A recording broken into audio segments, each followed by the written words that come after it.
Welcome to the Inspiration North podcast, inspiring stories from inspirational people and how they found their passion, their true north. I'm James Eves. And I'm Michelle Minikin, and this is the Inspiration North podcast.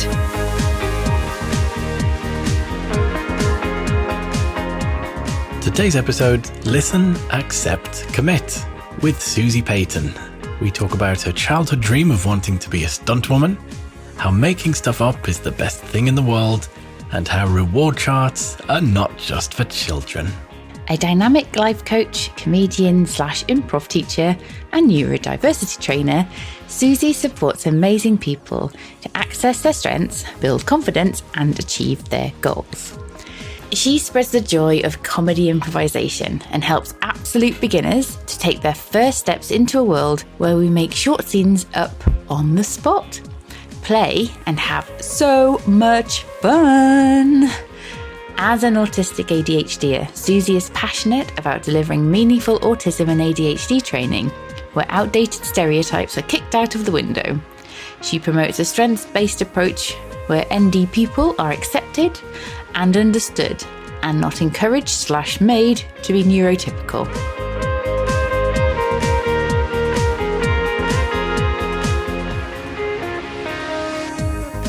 Good afternoon, Suzi. How are you today? Hello, yeah, really good, thank you. Coming all the way from Brighton. Sunny Brighton, apparently. Yes, rainy Newcastle. What was my image of Brighton, sunny? So let's get started with the first question. When you were little, did you know what you wanted to be when you grew up? I had a few thoughts around it, but I was always kind of running around playing sports. So I didn't have much time for thinking about that. But I do remember quite vividly thinking, oh, I'd love to be a stunt woman.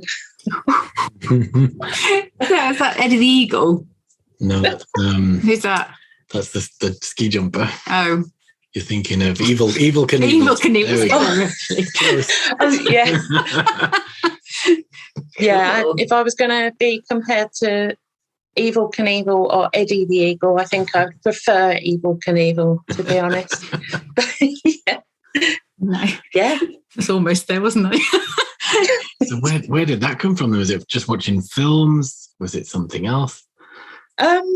Yeah, I guess I've always been very active. So I'd always be like playing out on my BMX, and my friend and I would make ramps and, speed over the ramps, probably like with somebody like Evil Knievel in mind. And we'd be swinging off of, rope swings over the river, falling in. So it's quite action-packed, my childhood, which was lovely. And yeah, lots of films. I grew up in the 80s, so lots of films and TV shows, Knight Rider, the A-Team. So that probably had some influence as well. So yeah, just like being active. I didn't have much fear back in those days, so I would be jumping off of, top of climbing frames and things without giving it a thought. So yeah, apparently when I was 2 years old, my parents had to tie armbands onto me because I used to rip them off and jump into the pool. So it even started a lot younger. I just remembered that. Yeah, I just see you doing that. So how was the journey to becoming a stunt person? Well, I didn't become a stunt person. And I probably wasn't the best thing for me because I'm very accident prone. So I've had a lot of accidents over the years. So I don't regret not becoming a stunt person at all. So my vocation really was to help others. So I trained to become a PE teacher back in 1998. Mm-hmm. That's how I ended up down here in Brighton. Although the PE college was in Eastbourne, so it's University of Brighton. You think you're going to Brighton, and you actually go to Eastbourne. Now, what's the difference in? I better not be too offensive because there will be people listening, but age demographic is very different. Brighton's just there's a lot more going on in Brighton, in my opinion. Other people will disagree. Yes. So, yeah, remained active, went into teaching, didn't really like PE teaching, not really my kind of thing. And just ended up kind of always working with students that were having challenges either at home or learning needs.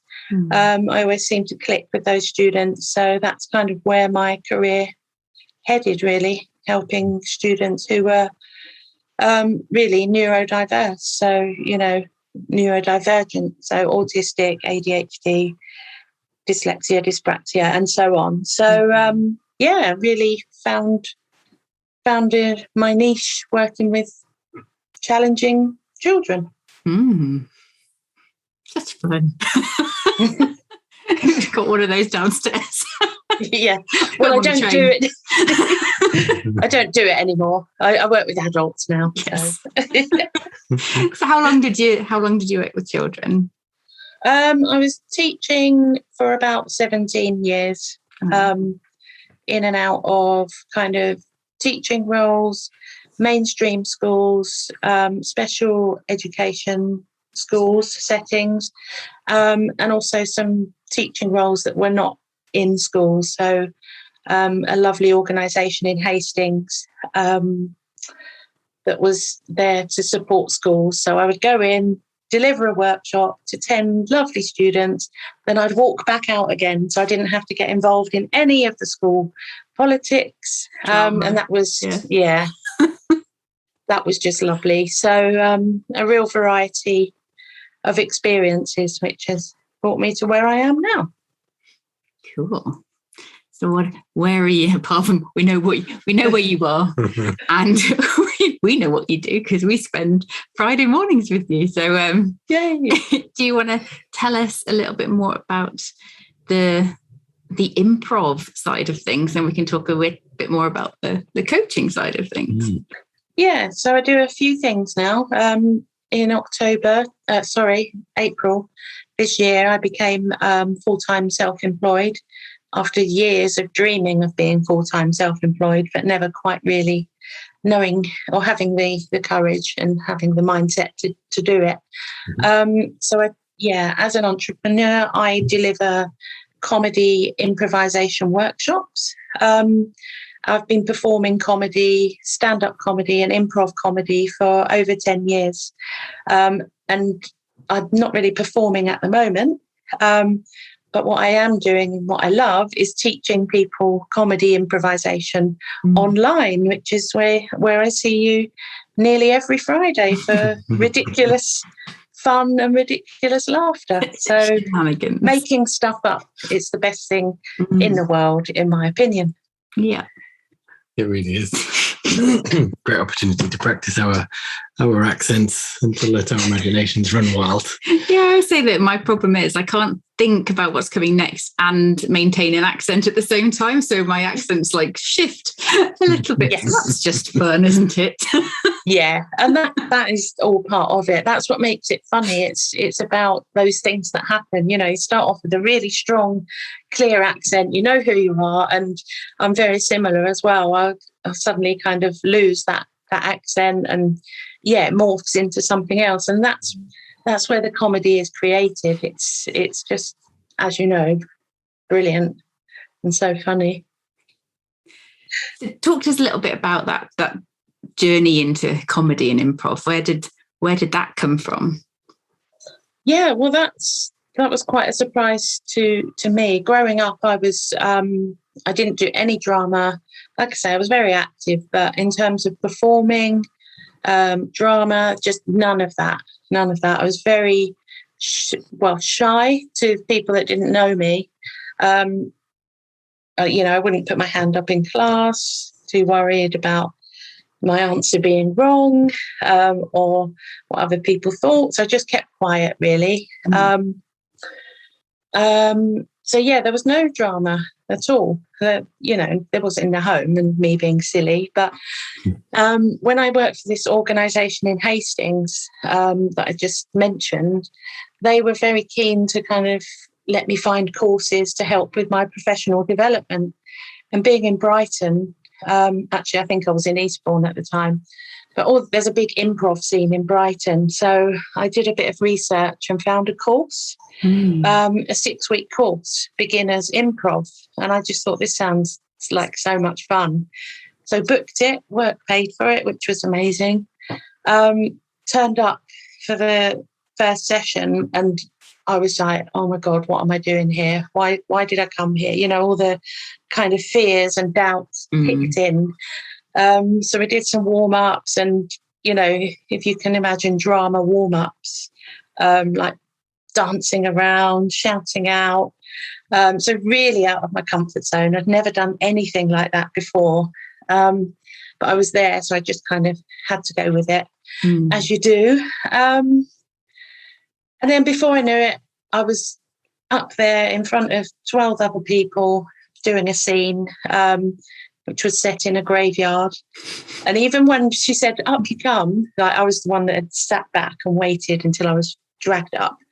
And I was like, I've never done this before. I can't. She's like, come on. And then I was improvising. I was pretending I was in a graveyard with someone else, being ridiculous, you know, and just making, it's playing, isn't it, essentially, playing. So I was hooked. From that moment on, I was like, hold on, this is really special because there's freedom. You can pretty much say or do what you like, can't you, within certain boundaries. But there's structure to it as well. So you play a game, you know, in this game, these are the rules.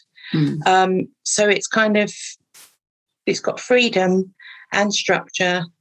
And the essence of improv is working with the other person or the other people you're in the scene with. So it's got the teamwork, the cooperation, and the key, which I always bang on about, is listening, you know, listening and accepting. So, of course, I was doing this. I was teaching it to children in the schools I was working in who absolutely loved it. But it was also affecting me personally in my life. So I was able to speak up in meetings without being terrified of giving the wrong answer.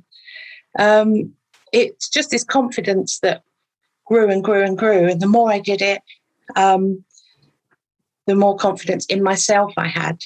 And I met some people on the course who were doing stand-up comedy, and I was like, oh, okay.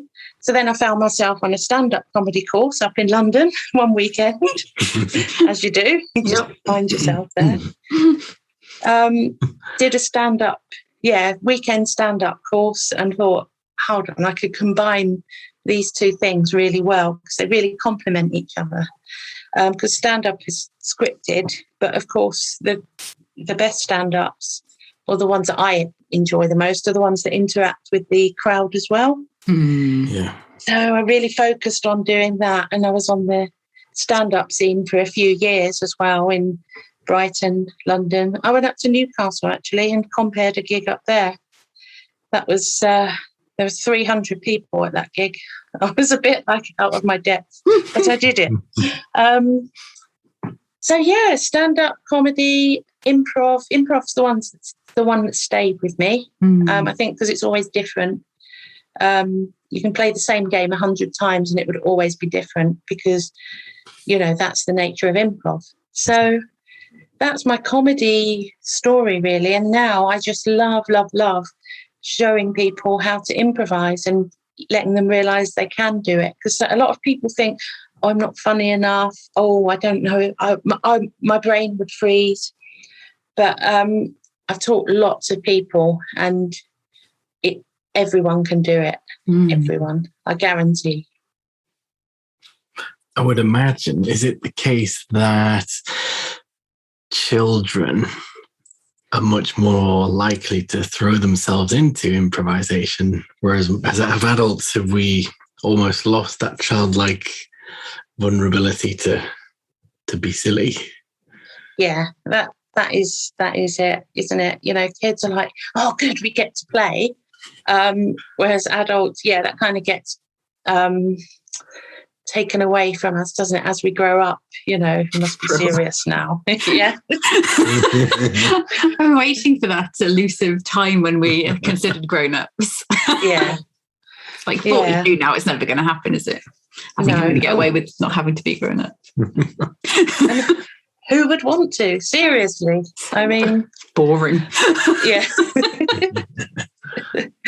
So, that is a key thing. And when people do, you know, have a go and realize how fun it is and how freeing and just how surprising it is, people very quickly get hooked as well.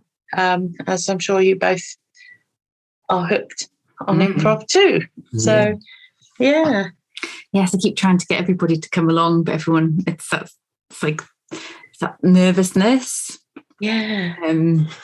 But yeah, it's hilarious. It is so much fun. Like I say, playtime for grown-ups or adults, grown-ups. But we've been playing a couple of the games that, you know, if I can remember any, with the child, and he really loves it as well. So I think having ADHD, my brain's always like shouting out the funnies in every situation. So at least it's like it gets to come out, lets the weird out a little bit. Yeah, and that's the thing. It's like a superpower. ADHD and improv are kind of a match made in heaven, because you don't have to filter what you say. It's encouraged to say whatever's on your mind. So whereas if in the past you've been like told, oh, think before you speak, oh, you shouldn't have said that, oh. Whereas in improv, yes, we want people to speak up and say whatever random stuff comes out of their mouth. And that's why it is a match made in heaven, definitely. I always like as well that it's you can think about what you believe is where the conversation is going, and then all of a sudden it goes in another direction, and it's like, oh no, I came up with this genius line or some new direction, and then it's been totally thwarted. I apologise. It's life with me though, anyway, isn't it? So I guess it makes you a bit more nimble and quick thinking, more agile and direction. Yeah, absolutely. I mean, like you say, you have it in your mind. Okay, I've got this great idea. I can't wait to deliver this line and set it all up. And then somebody just has to say one thing, and you have to, because with improv, don't you have to accept what the other person, the reality of what they've said. You can't then go, no, sorry, I had my line. We're going to do my line. Just wouldn't work. So, yeah, you have to really embrace it and accept, okay, we're going this way now. And that's such a massive skill to take into life. So agile thinking, definitely. Yeah. I remember once when James was Daisy the cow, wasn't he? What an amazing cow you were.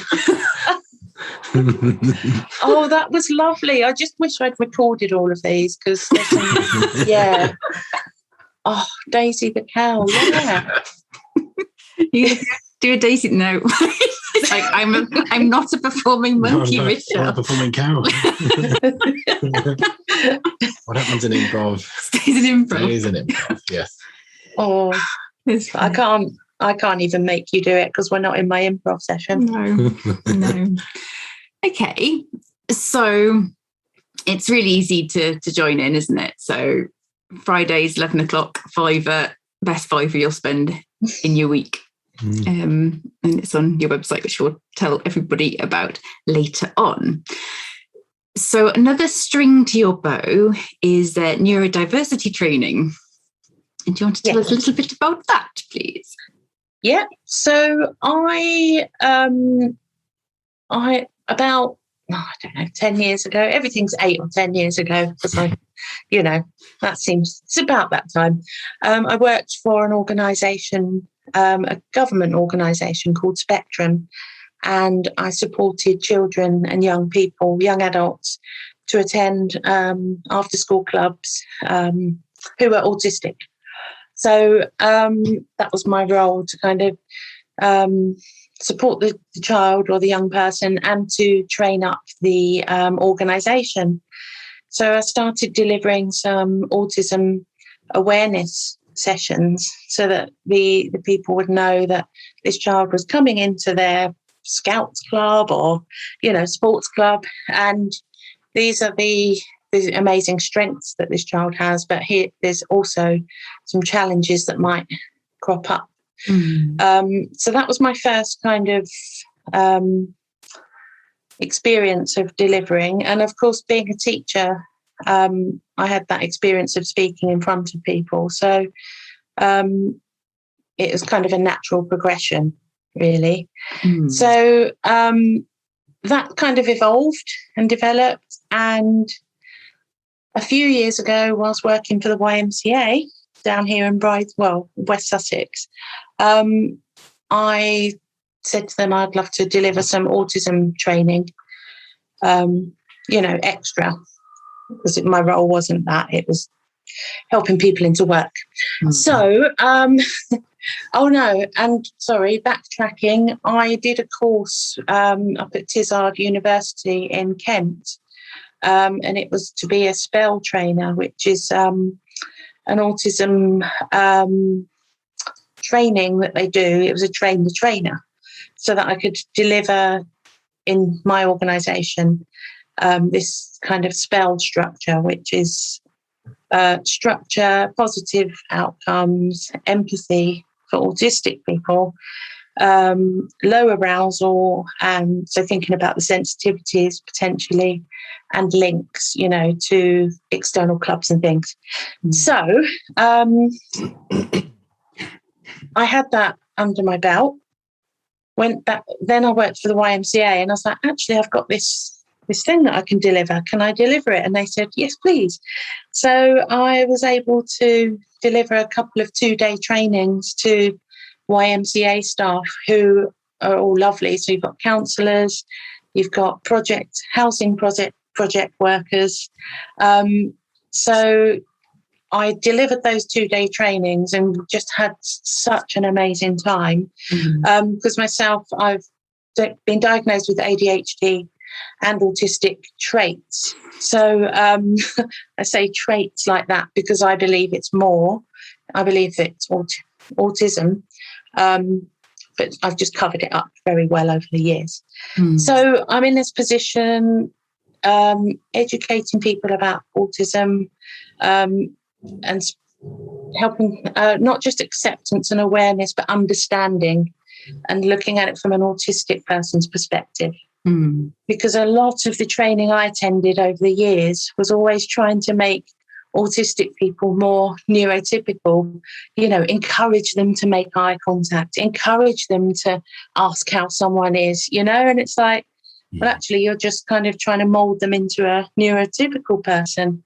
So now I've developed my own training. I don't deliver the spell anymore. I've made my own, and it's all about a strengths-based approach to autism, looking at the challenges, of course, because there are challenges, but helping people see it from an autistic's point of view, and just being really responsive and respectful to, whether it's a sensory issue, don't try and talk to somebody in a loud environment.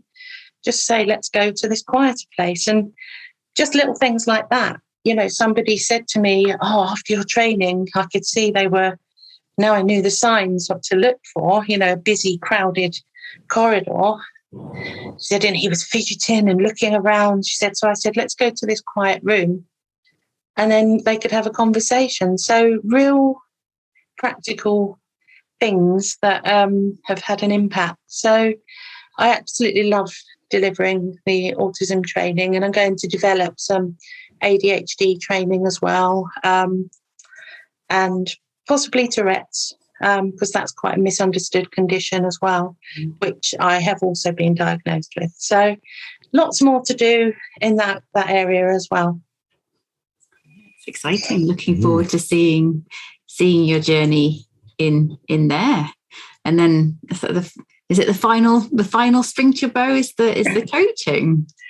Yes. So I'm a qualified life coach, and I work with predominantly neurodivergent people to kind of set goals, break them down, become less overwhelmed, be more relaxed, more in control of their lives, and to kind of help them challenge some of the beliefs that they may have developed about themselves. Especially, I'm really interested, in working with people that are like me, were late diagnosed. Because then, as you know, you go through your whole life and things are different, but you don't know why. You're clever, but you're not clever. You think you're not. Well, that's me anyway. I was like, I must be stupid, but I can't be stupid. So, of course, the effects on self-esteem, I think, for me, self-esteem and confidence has been massive. So I'm really keen to help people overcome them, the self-esteem and confidence blocks, to realise how amazing they are. So that's what I love to do through the coaching and help people move forward. I love it. Yeah. So you've got your 12-week program coming up. Is that September? Yes, September. So not long. So what I wanted to do was make a program that was a combination of lots of things, so that it's fun, interesting, and most importantly, transformational. So it's a 12-week program for 24 amazing humans, and it combines one-to-one coaching, comedy improv sessions, and live training workshops. So on subjects such as values, building habits, like in an ADHD friendly way, looking at RSD, rejection sensitive dysphoria, to help people start overcoming that, because it's, it can be done when you know what you're dealing with. So I've got 6 sessions on that, not on that, on different subjects. And it's going to be a community, group work, one-to-one. And I did a pilot back in February, and the transformations were, and still are, really amazing. So it's going to be fun, but really transformational. So I have some spaces on that course as well. Cool. We'll put the link to the course in the show notes. I think that's the most rewarding part, isn't it, in coaching, is to see somebody step forward, progress, building confidence, put into practice what you've been discussing. It's such a satisfying part of work, isn't it? Yeah, it really is. It's there's nothing like it, really. So that's why I'm, loving doing what I'm doing, because it's just serving people, helping people, and making them helping them realise that they are blooming amazing. Yep. Mm-hmm. Yep. Yeah, I devour your newsletters when you send them, and I absolutely loved the reward chart that you made for yourself.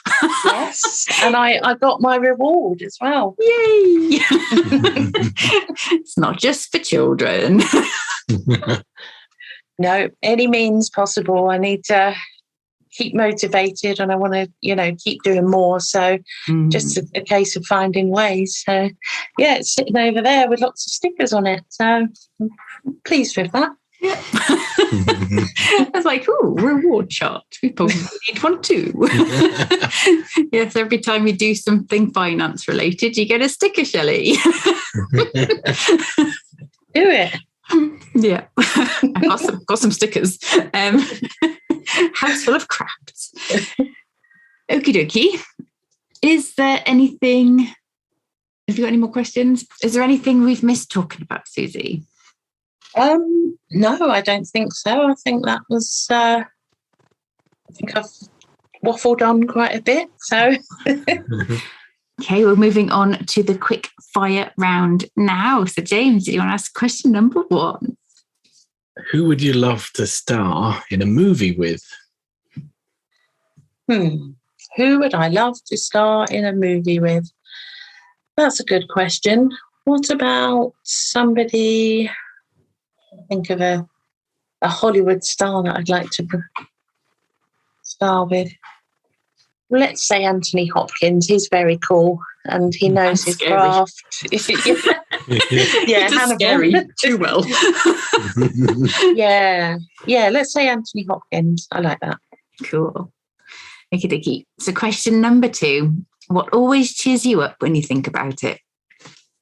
I guess going back to the comedy workshops, because it's, like you say, the Daisy the Cow scene. There are so many kind of scenes that are just so bonkers but really funny.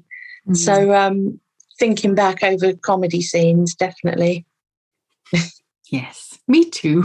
And question number 3. If there was an Olympics for average people, non-athletes, which events do you think there could be? For non-athletes. What about potato picking? I think Michelle had said, was it tea making? Yeah. I could see a great competition of lawn mowing as well. Yeah. Going for the diagonal stripes. It's doing it. Diagonal stripes. The competition didn't see that one coming, did they?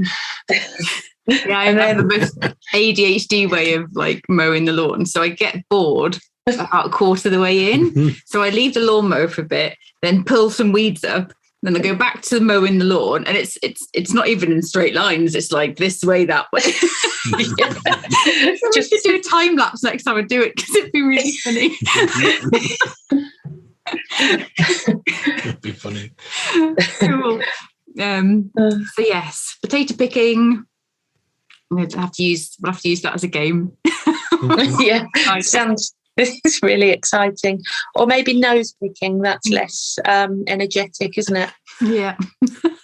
Whilst watching a movie. So the question we ask everybody: if we could take you back in the DeLorean to your 18-year-old self, and we could mess the universal laws of not being able to do that up, and you could have a conversation with you, what advice would you give to yourself? I would make it very clear that there's a very big difference between people's opinions and facts, because I just always, well, it wasn't a conscious thing, but just didn't really separate the two. So, listening to people's opinions and taking them to be fact. So that could be, a really horrible opinion, or, so I think the key is, what I would say is, nothing is personal. So whatever anyone is saying, it's because of their story and what they're going through. And I think if everyone knew that nothing was personal, I think everyone would be a lot happier, because I spent a lot of time taking things personally and getting really upset about other people's opinions. So yeah, nothing is personal, and I'm still trying to kind of remind myself of that. Everyone's kind of got their own story and drama and dream that they're projecting onto the world. So nothing is personal. That's what I would say. Yeah. Lovely. So yeah, one of the things I do with my clients when we're talking about that opinions and feedback is find your favourite author on Amazon, look at the 5-star reviews, and then look at the 1-star reviews. Yeah, it's such a good way of looking at it. So you're not always going back to the cup of tea. You're not always going to be everybody's cup of tea, and that is absolutely fine. Yes. Yeah, so I'm so glad that I've realised that over the last however many years. Yeah. 8 to 10. Yeah. Not 10, 10 years. Yeah. 8 to 10 years. Reminds me of, I started the job, and in the beginning of a new role, you can say to people, "Oh, I'm really sorry, I've just started here." And with a guy who's still my friend to this day, we used to joke about how long do you think we can get away with saying, "Oh, I'm sorry, I'm just new here." We got to about 5 or 6 months. It was so that's the 8 to 10, isn't it? So we can get away with. Yeah. So that is true. Made me laugh. Yes. So for our listeners, if you'd like to read more about Suzi's coaching programs, improv classes on Fridays, go to her website, suzipayton.com. Yeah. We've really enjoyed chatting. Don't know where the time's gone. Thank you for joining us, Suzi. Oh, thank you for having me. It's been really nice to chat. Yes, it has. And we'll see you on Friday. Yay! Daisy the cow, round 2.